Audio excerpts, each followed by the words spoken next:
At dumating na tayo sa punto na ayon sa Ombudsman ay malapit na ang paghain ng patong-patong na kaso laban sa dating Speaker.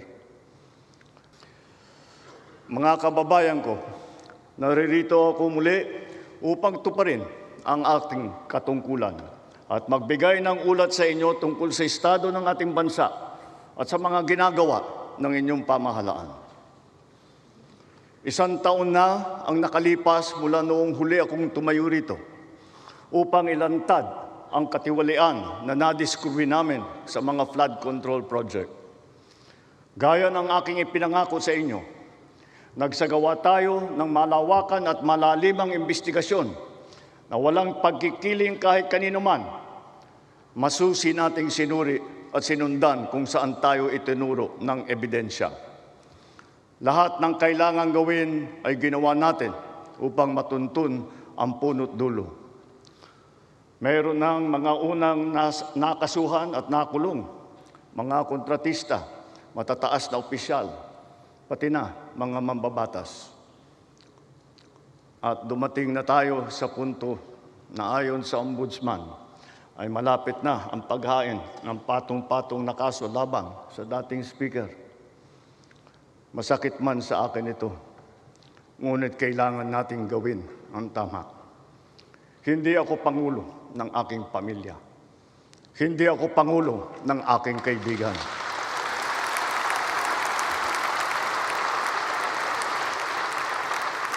Ako ay Pangulo ng Pilipinas at ang tungkulin ko ay sa inyo, ang aking mga kapwa Pilipino.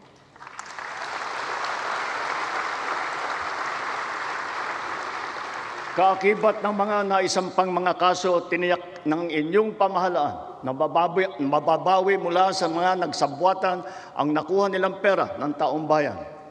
Gayon din, pinigilan natin ang paglabas ng pera ng bayan na ipambayad pa dapat sa mga depektibo, peke o guni-guning mga proyekto at mapupunta lamang sa mga bulsa ng mga tiwalaing kontraktor at opisyal. Halos 25 bilyong piso ang halaga ng nabawi, frozen at napreserbang mga pera at ari-arian ng mga akusado. Ang mahigit 800 milyong piso dito ay agad nating nabalik sa Treasury. Lahat ng mababawi mula sa mga sangkot na tiwali ay agad ibabalik sa kaban ng bayan. Ipinapaubaya na natin ang pag-uusig sa Ombudsman at sa ating mga pinalakas na National Prosecution Service. Nananalig din tayo sa makatarungang hatol ng hukuman. Makakaasa kayo na ang gulong ng hustisya ay tumatakbo.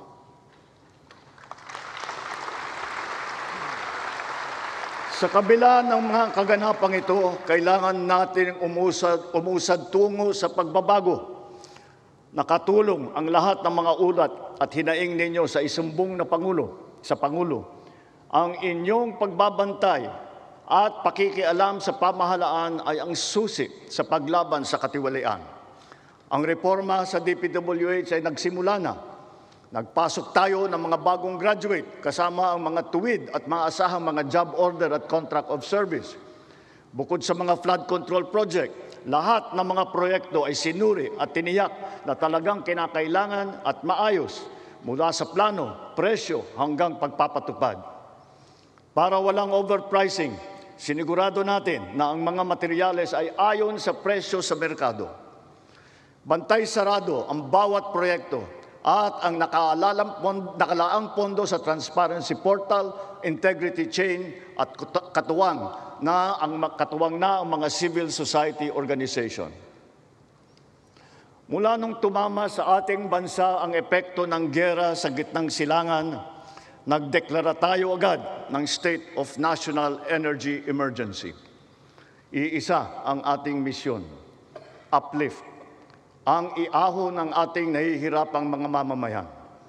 Ang lahat ng mga ahensya ay inatasang magtipid at pagtuunan mabuti ang mga programa na mas mahalaga sa pagtugon sa mga epekto ng krisis.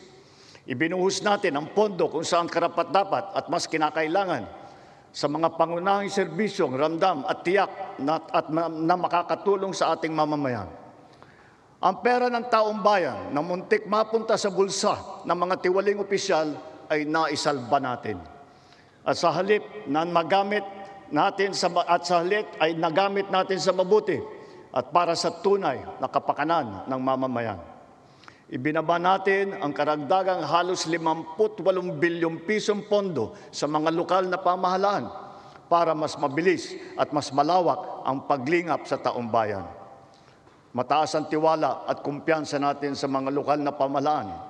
Ito ay paghahanda na rin para sa mas marami at mas malawak na serbisyo para sa kanilang mga nasasakupan. Nagsimula tayo doon sa mga direktang naapektuhan ng kaguluhan. Ang pagsaklolo sa ating mga kababayang OFW na naipit sa digmaan. Mahalagang misyon ito ng pamahalaan. Gayong lagpas 2.2 milyong Pilipino ay naghahanap buhay sa Middle East. Simula nung naputok ang gera, mahigit 12,000 kababayan natin ang ating naiuwi sa bansa na ligtas. Mahigit 140,000 OFW naman ang ating nabigyan ng sari-saring tulong sa gitna ng kaguluhan sa Middle East. Tulad ng pagkain, tulong pinansyal, pagpapagamot at masisilungan. Pag-uwi sa Pilipinas, sila ay ating tinulungan upang makapagsimula muli sa pagpahanap buhay sa pamamagitan ng Action Fund at OWA Kabuhayan Program. Ang iba naman ay nilapit natin sa peso o kaya'y sinama natin sa bayanihan para sa balikbayang manggagawa job fair. Samantalang ang iba ay tinulungan natin makapaghanap buhay muli sa ibang bansa. Bukod sa kanila, ang mga magbabalik natin mga gurong OFW ay papasok na sa mga public school natin kung saan sila ay higit na kinakailangan. Dahil dito sa Pilipinas, sila ang ma'am at saka ang sir. Patuloy ang ating ugnayan sa iba't ibang bansa at ang suporta natin sa mga OFW para sa kanilang kaligtasan. Lalo na at may mga kababayan tayong nasawi o hanggang ngayon ay nawawala sa Middle East. Pangalawa, bunga ng ating magandang ugnayan sa iba't ibang bansa. Natiyak nating sapat ang supply ng langis para sa ating pangangailangan. Sa kabila ng pagsara ng Strait of Hormuz, ay nagawa natin makabili at makapag-angkat mula sa ibang pagkukunang bansa tulad ng Japan, South Korea, Oman, India, maging sa Russia, pati na sa China.